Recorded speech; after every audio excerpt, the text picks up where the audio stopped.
Baru 1 bulan diperbaiki, Jalan Keboncengke, Kota Ambon kembali rusak parah. Kualitas pengerjaan perbaikan jalan di Keboncengke, Kota Ambon dikeluhkan warga. Pasalnya baru sekitar 1 bulan diperbaiki, kondisi jalan tersebut kembali rusak.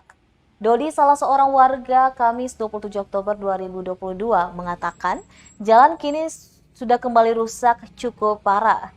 Padahal jalan tersebut baru sekitar sebulan terakhir selesai diperbaiki. Menurutnya sangat aneh sudah diperbaiki tapi masih banyak kerusakan. Ia sendiri mengaku was-was terhadap lubang yang rawan akan kecelakaan. Berdasarkan pantauan tribunambon.com, ruas jalan rusak yang telah diperbaiki mulai dari depan kantor kehutanan, dekat lorong Sumatera hingga pada kawasan Tanjakan 2000 masih berlubang. Di Jalan Keboncengke terdapat beberapa lubang berukuran 20 cm dengan kedalaman sekitar 10 cm. Jalan Air Kuning juga terdapat kumpulan lubang berukuran 10 hingga 20 cm dengan kedalaman 5 hingga 10 cm. Sementara di titik terakhir perbaikan tepatnya di Jalan Tanjakan 2000 masih ada kerusakan. Titik terakhir ini cukup parah dengan ukuran lubang yang terpantau sekitar 1 meter lebih dengan kedalaman sekitar 10 cm.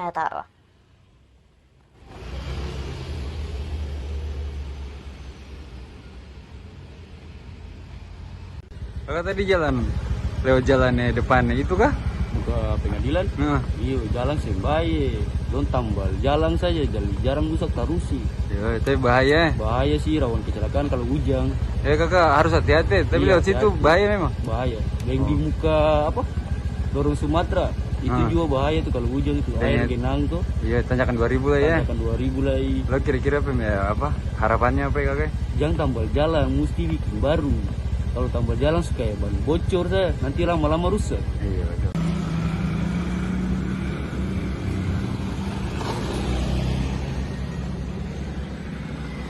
Terima kasih sudah nonton.